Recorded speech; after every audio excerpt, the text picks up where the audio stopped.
Selamat pagi teman-teman, kami dari kelompok 3, kelas pendidikan biologi E 2019. Di sini kami akan memaparkan mengenai hasil diskusi kelompok kami, yaitu mengenai anatomi daun. Saya sendiri, Wina Elvira Brutarigan, sebagai moderator, Angelina Simbolon sebagai penyaji, Atanasia Ulin Tarigan sebagai penyaji, Intan Juwita Bugis sebagai penyaji, Julie Helmi Ramadhani sebagai penyaji, dan Teresa Pardede sebagai penyaji. Next.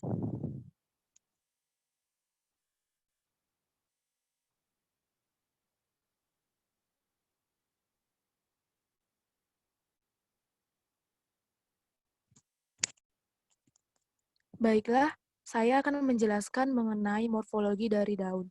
Daun terbagi menjadi dua, yaitu daun lengkap dan daun tak lengkap.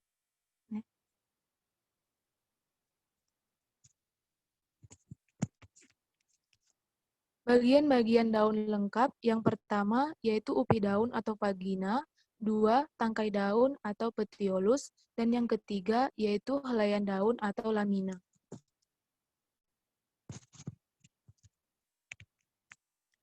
Upi daun atau pelepah daun atau vagina berfungsi sebagai yang pertama sebagai pelindung kuncup yang masih muda, kedua memberi kekuatan pada batang tanaman.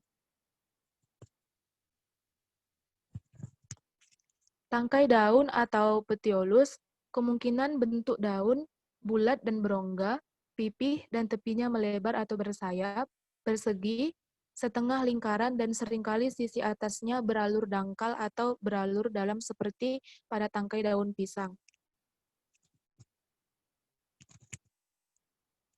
Helai daun. Helai daun atau epipodium atau lamina adalah lembaran di mana proses-proses fotosintesis terutama berlangsung. Helaian daun ini berbagai-bagai bentuknya, pada bangun dasarnya, pangkal dan ujungnya, tepiannya, pertulangannya, tekstur permukaannya, serta pada bagian yang lain-lain. Daun yang kedua yaitu daun tak lengkap. Macam-macam dari daun tak lengkap. Yang pertama, daun bertangkai, hanya terdiri atas tangkai dan helaian saja. Kedua, daun berupi atau daun berpelepah, hanya terdiri atas upih dan helaian daun. Yang ketiga, daun duduk, hanya terdiri atas helaian saja, tanpa upih dan tangkai, sehingga helaian langsung melekat atau duduk pada batang. Dan yang keempat, daun semu atau palsu, hanya terdiri atas tangkaian saja. Tangkai biasanya menjadi pipih sehingga menyerupai helaian daun.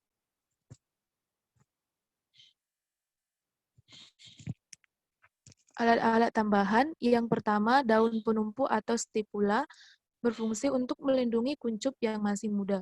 Menurut letaknya, yang pertama daun penumpu bebas di kanan kiri pangkal tangkai daun atau stipula liberae. Contohnya Arachis hypogea L.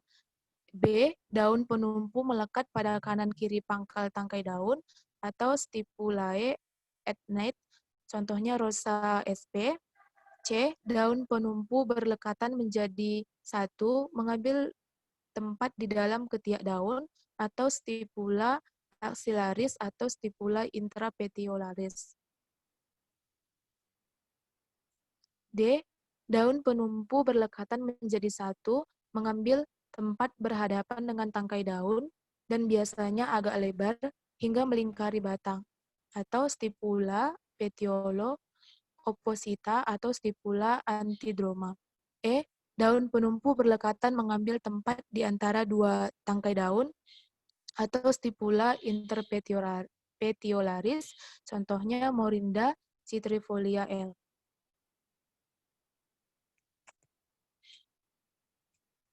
Yang kedua yaitu selaput bumbung atau Ochreae, berupa selaput tipis yang menyelubungi pangkal suatu ruas batang di atas tangkai daun.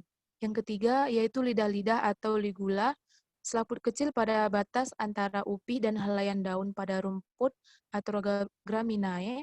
Fungsinya yaitu mencegah mengalirnya air hujan ke dalam ketiak sehingga mencegah pembusukan.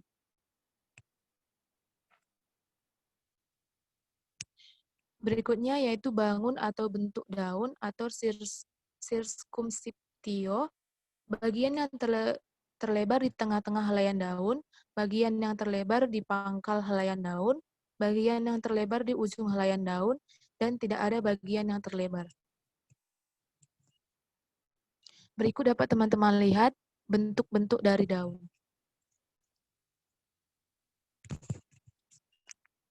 Berikutnya, saya serahkan kepada penyaji yang kedua, yaitu Intan Juwita Bugis. Terima kasih kepada moderator. Baiklah, di sini saya akan menjelaskan berdasarkan struktur dan fungsinya daun dibedakan menjadi 4. Yang pertama itu layan daun. Untuk fotosintesis dan biasanya berbentuk pipih mendatar sehingga mudah memperoleh sinar matahari dan gas CO2. Yang kedua, hipofysil berupa berbagai jenis brakte yang mengiringi bunga dan berfungsi sebagai pelindung. Yang ketiga, katafil sebagai pelindung atau tempat menyimpan cadangan makanan. Yang keempat, kotiledon merupakan daun pertama pada tumbuhan. Berikut gambar struktur anatomi daun dapat kita lihat bagian-bagiannya. Jaringan epidermis. Epidermis berupa satu lapis sel yang dindingnya mengalami penebalan dari zat rutin atau kutikula atau kadang dari zat lignin. Pada epidermis terdapat mulut daun atau stomata yang diapit oleh dua sel penutup. Alat-alat tambahan yang terdapat di antara epidermis daun antara lain rambut atau trikoma dan sel kipas. Selanjutnya, epidermis daun dari tumbuhan yang berbeda beragam dalam hal jumlah lapisan, bentuk, struktur, susunan trikoma, serta adanya sel khusus. Struktur dalamnya biasanya berbentuk pipih dan memiliki dua jenis epidermis, yaitu ada epidermis atas, adaksial, dan epidermis bawah atau abaksial. Yang pertama, jaringan epidermis atas atau adaksial. Epidermis atas terdiri atas sel epidermis berlapis sel tunggal berbentuk sel. Biasanya epidermis atas memiliki jumlah sel penjaga yang lebih sedikit dibandingkan dengan epidermis yang lebih rendah. Sel terlihat transparan sehingga memungkinkan cahaya transparan cahaya matahari menembus lapisan sel tersebut. Pada epidermis atas juga terdapat kutikula yang berfungsi untuk mengurangi penguapan air yang terlalu berlebihan. Berikut gambar dari jaringan epidermis atas. Next. Jaringan epidermis bawah atau abaksial. Epidermis bawah mengandung sel stomata yang bermanfaat membantu dan mencegah tumbuhan kehilangan air, juga mengatur pertukaran gas seperti oksigen dan karbon dioksida. Kemudian, sel lain pada epidermis bawah memiliki sel lain seperti luticula lilin yang berfungsi untuk melindungi lapisan dasar. Berikut gambar jaringan epidermis bawah atau abaksial. Dapat kita lihat tipe daun berdasarkan letak stomata terdiri dari 3. Yang pertama itu ada epistomatik. Stomata hanya terdapat pada epidermis atas. Yang kedua hipostomatik. Stomata hanya terdapat pada epidermis bawah. Dan yang ketiga aviostomatik. Stomata terdapat pada epidermis atas dan bawah. Berikut gambar-gambar dari ketiganya dapat kita lihat. Yang pertama itu ada epistomatik, contohnya Impae nauchali. Yang kedua hipostomatik, contohnya itu ada Pachycnum corincensis. Yang ketiga amphiostomatik, contohnya itu ada James. Next. Berikut jaringan mesofil. Mesofil merupakan lapisan jaringan dasar yang terletak antara epidermis atas dan epidermis bawah dan di antara berkas pengangkut.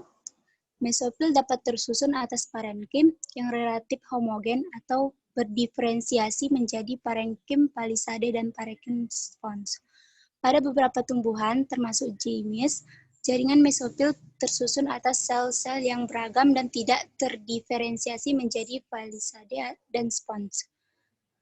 Contohnya itu daun unifasial. Selanjutnya saya serahkan kepada moderator. Selanjutnya akan dijelaskan oleh penyaji yang ketiga, Atanasia Ulintarigan. Saya persilahkan. Terima kasih kepada moderator.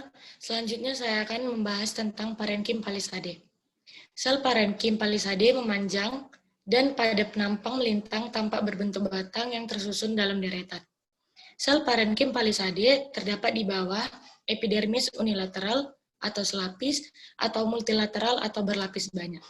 Meskipun jaringan parenkim palisade tampak lebih rapat, sisi panjang sel saling terpisah sehingga udara dalam ruang antar sel tetap mencapai sisi panjang kloroplas pada sitoplasma melekat pada tepi dinding sel tersebut. Kita dapat melihat gambar parenkim palisade pada slide. Selanjutnya ada parenkim spons. Jaringan spons terdiri dari sel bercabang yang tak teratur bentuknya. Bentuk sel parenkim spons dapat berbentuk bermacam-macam. Kekhususannya ialah adanya lubus atau rongga yang terdapat antara sel satu dengan yang lainnya. Fungsi utamanya ialah sebagai tempat penyimpanan gula dan asam amino yang disintesis di lapisan palisade, serta membantu proses pertukaran gas pada siang hari. Teman-teman bisa melihat pada slide. Anatomi daun pada tumbuhan monokotil. Daun tumbuhan tersusun atas epidermis yang berkutikula. Pada tumbuhan dikotil, sistem jaringan dasar atau mesofil dapat dibedakan atas jaringan pagar dan bunga karang. Tidak demikian halnya pada monokotil, khususnya famili Graminae. Sistem jaringan dasar pada daun monokotil dan dikotil dapat dibedakan. Terdapat stomata dan trikoma. Sistem berkas pembuluh terdiri atas xilem dan floem yang terdapat pada tulang daun. Contoh tumbuhan monokotil yang pertama suku anggrek-angrekan, kedua suku padi-padian, yang ketiga suku pinang-pinangan, yang keempat suku pisang-pisangan, yang kelima suku bawang-bawangan.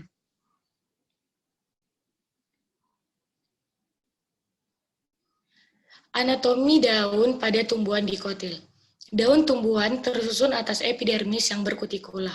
Pada tumbuhan dikotil, sistem jaringan dasar atau mesofil dapat dibedakan atas jaringan pagar dan bunga karang. Tidak demikian halnya pada monokotil, khususnya famili Graminae. Sistem jaringan dasar pada daun monokotil dan dikotil dapat juga dibedakan, terdapat stomata ataupun trikoma. Sistem berkas pembuluh terdiri atas xilem dan floem yang terdapat pada tulang daun. Contoh tumbuhan dikotil, 1 kacang tanah, 2 mangga, 3 belimbing, 4 rambutan. Berikut merupakan gambar dari anatomi daun monokotil dan anatomi daun dikotil. Stomata. Stomata adalah lubang-lubang kecil berbentuk lonjong yang dikelilingi oleh 2 sel epidermis. Khusus disebut sel penutup atau guard cell. Stomata terdapat pada daun yang berwarna hijau. Stomata berfungsi sebagai organ respirasi. Pada saat fotosintesis, karbon dioksida masuk melalui stomata. Stomata mengambil CO2 dari udara untuk dijadikan bahan fotosintesis, mengeluarkan O2 sebagai hasil fotosintesis. Stomata dapat terbuka ataupun tertutup saat melakukan fotosintesis. Faktor yang mempengaruhi membuka dan menutupnya stomata yaitu 1. Faktor eksternal. Antara lain, intensitas cahaya matahari, konsentrasi CO2, dan asam absisat atau ABA. Cahaya matahari merangsang sel penutup menyerap ion K positif dan air, sehingga stomata membuka pada pagi hari. Konsentrasi CO2 yang rendah di dalam daun juga menyebabkan stomata membuka. Yang kedua, faktor internal. Jam biologis yang akan membuka pada pagi hari karena menyerap ion, dan malam hari terjadi pembebasan ion yang menyebabkan stomata penutup. Stomata, lubang terbuka atau poristomata pada epidermis yang dikelilingi oleh dua buah sel penjaga. Stomata jamak. A. Biasanya lebih banyak terdapat pada epidermis permukaan bawah daun. B. Terdapat pada beberapa batang tanaman, herbaceous, buah, dan mahkota. Mekanisme membuka dan menutup. A. Terbuka apabila sel penjaga mengembang, atau akibat air masuk sebagai respon terhadap pemasukan potasium. B. Menutup apabila sel penjaga mengempis atau akibat hilangnya air sebagai respon terhadap keluarnya potasium.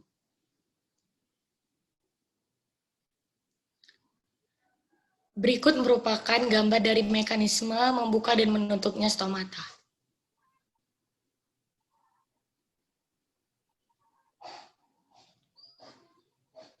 Next. Selanjutnya ada tipe-tipe stomata. Teori Metialev dan Kahl atau berdasarkan jumlah dan letak sel tetangga, hanya untuk tumbuhan dikotil. Yang pertama ada tipe anomositik, irregular cold atau sel penutup bentuk ginjal, jumlah sel tetangga tidak tertentu. Terdapat pada tumbuhan Ranunculacea, Helleborus, dan Sombucus. 2. Tipe diastik, cross cold atau sel penutup bentuk ginjal, jumlah sel tetangga dua buah dengan dinding sel atau pemisah yang tegak lurus dengan poros panjang stomata. Terdapat pada famili Laciae. 3. Tipe bidiastik, merupakan modifikasi dari diastik. Selanjutnya, saya kembalikan kepada moderator.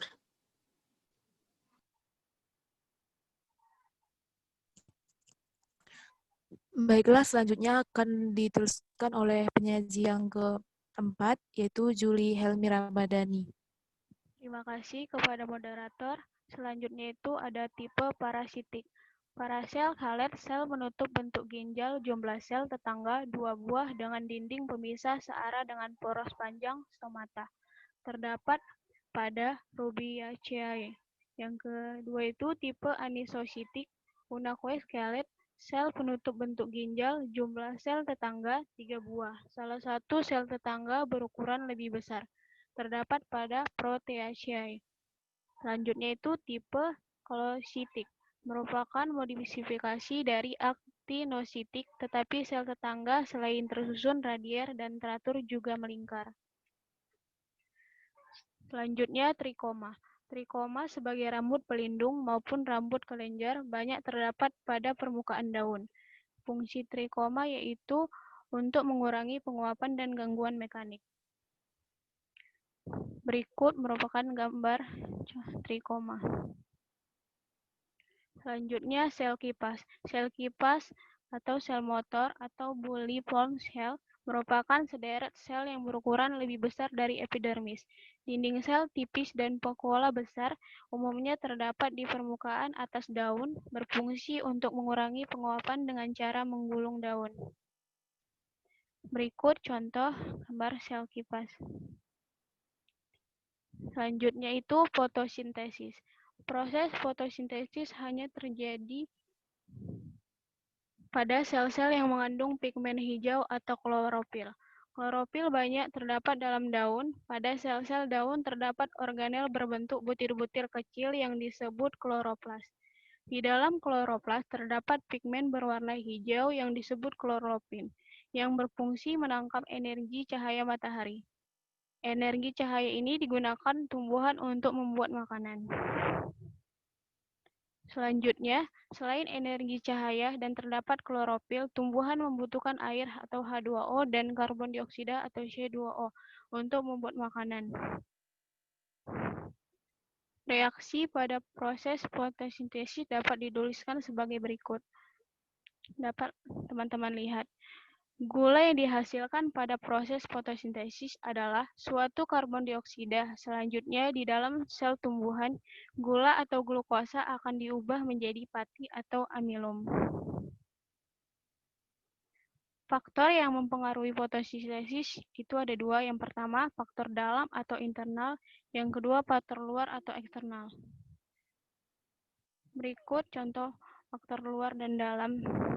Dapat teman-teman lihat. Yang pertama itu faktor dalam atau internal. Faktor dalam yang mempengaruhi fotosintesis yaitu kadar klorofil, keadaan mempengaruhi fotosintesis yaitu keadaan morfologi daun dan duduk daun terhadap cahaya.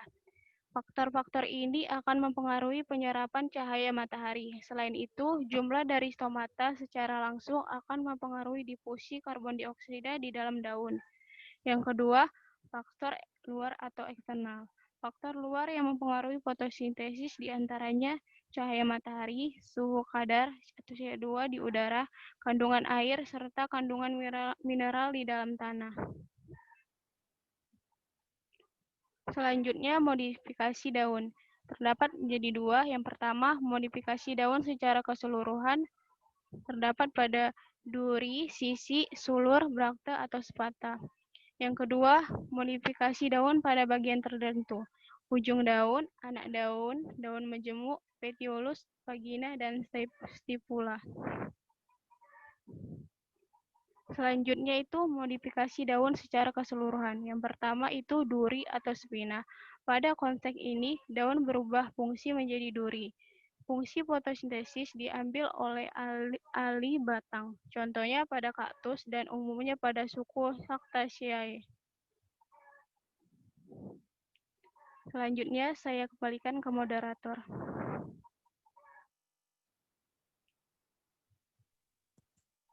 Baiklah, berikutnya akan dijelaskan oleh penyaji yang kelima, yaitu Angelina Simbolon.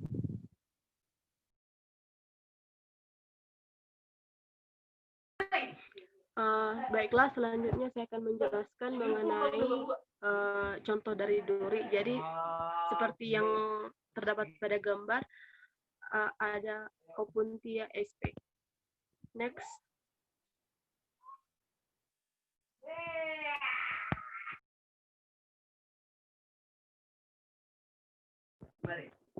Yang pertama ada sisik atau katapil. Jadi untuk menyatakan duri dan sisi merupakan modifikasi daun dapat dilihat dari adanya tunas aksilar pada ketiak daun atau sisik tersebut tersusun seperti letak daun pada umumnya. Sisik tersebut biasanya mengering bila tumbuhnya telah dewasa. Umumnya ditemukan pada suku Casuarinaceae. Next. Contohnya yaitu Casuarina equisetifolia.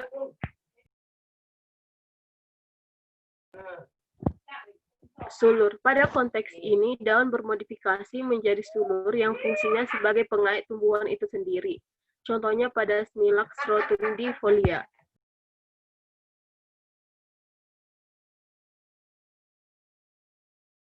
Contoh sulur seperti Smilax rotundifolia.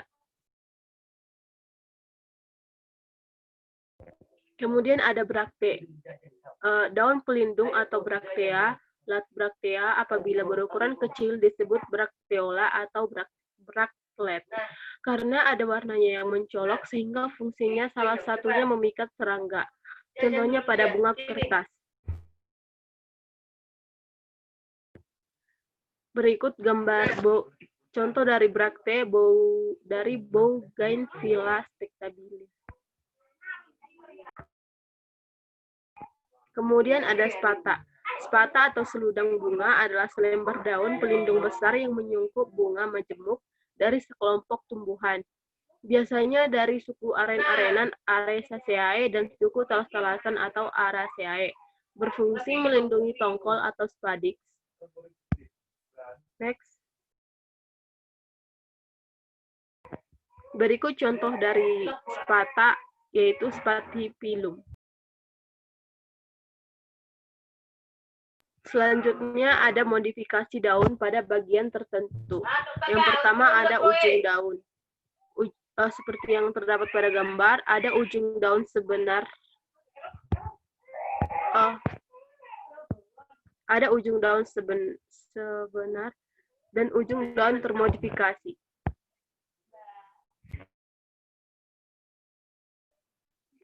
Berikut gambar dari contoh ujung daun seperti Gloriosa superba dan Nepenthes sp.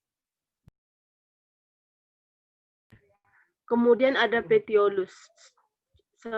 Jadi petiolus ini memiliki tangkai daun yang melebar menyerupai helaian daun. Berikut adalah contoh dari Petiolus. Contohnya seperti Acacia hindisi.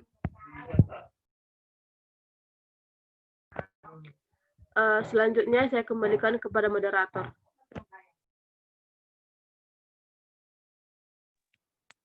Baiklah, terima kasih kepada penyaji yang ke-5.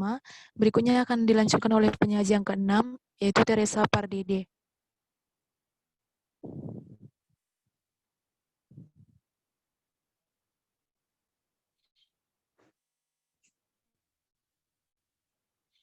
Mohon maaf sebelumnya, karena ada kendala jaringan pada penyaji yang ke-6, Teresa Pardede, berikutnya akan dilanjutkan oleh saya sendiri. Berikutnya yaitu anak daun dari daun majemuk. Dapat teman-teman lihat dari gambar, yaitu Pyrostegia venusta. Next.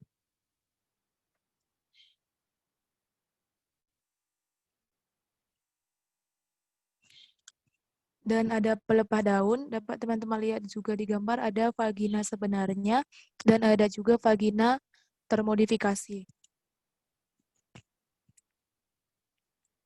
Macam-macam dari umbi lapis. Yang pertama berlapis atau bulbus tunicatus. Jika daunnya merupakan bagian yang lebar dan yang lebih luar, menyelubungi yang lebih dalam, hingga jika umbi diiris membujur akan tampak jelas susunannya yang berlapis-lapis. Yang kedua yaitu bersisik atau bulbus squamosus. Jika metamorfosis daunnya bukan merupakan bagian yang lebar, menyelubungi seluruh umbi, tetapi tersusun seperti genteng.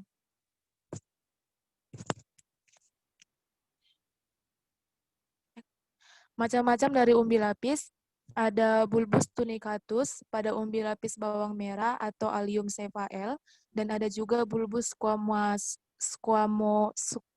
squamasus atau pada umbi lapis lilia atau Lilia candidum L.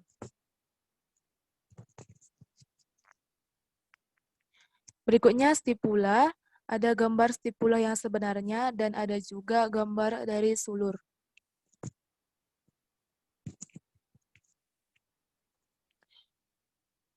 Berikutnya gambar stipula, dapat teman-teman lihat pada gambar adanya organ fotosintesis. Dan filotaksis daun, dapat teman-teman lihat di gambar tersebut ada bagian dari dikotomi konsep. Berikutnya gambar dari Costus spiralis dan Pandanus sp.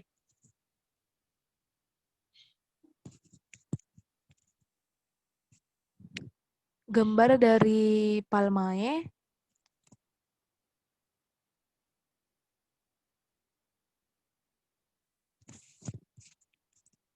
Selanjutnya yaitu ortostik dan parastik. Yang pertama ortostik itu garis tegak lurus yang menghubungkan dua buah daun yang tegak lurus letaknya. Dua, parastik, garis lengkung ke kiri atau ke kanan yang menghubungkan daun-daun yang mempunyai jarak berdekatan mulai dari pusat apeks hingga daun yang paling tua. Berikutnya, karena jaringan dari teman kita penyaji yang ke-6 sudah bisa, selanjutnya akan dijelaskan oleh Teresa Pardede. Saya persilahkan.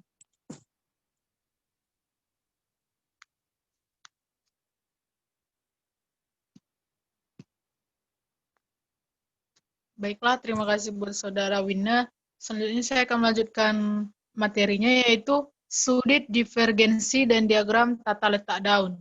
Yang pertama, sudut divergensi. Pecahan A per B selanjutnya dapat menunjukkan jarak sudut antara dua daun berturut-turut. Jika diproyeksikan pada bidang datar, jarak sudut antara dua daun berturut-turut pun tetap dan sebesarnya adalah A per B dikali 360 derajat. B. Diagram daun. Untuk menentukan suatu diagram daun, pada satu ortostik Diperlukan sekurang-kurangnya 6 lingkaran yang konsentris. Dari situ didapat 5 ortostik yang membuat lingkaran 5 sektor dengan daerah yang sama banyak. Mozaik daun. Penyimpangan pola duduk daun dari pola asalnya pada batang, cabang dan ranting yang tumbuh mendatar atau plagiotrop.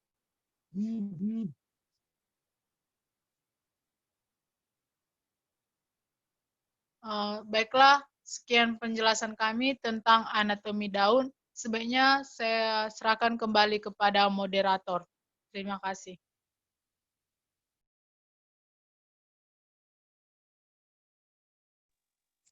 Terima kasih kepada penyaji yang ke-6. Berikutnya semua penyaji yang telah menjelaskan bagian-bagiannya. Sekian presentasi kami pada pagi hari ini. Jika ada kesalahan kata yang kami perbuat, kami minta maaf. Terima kasih.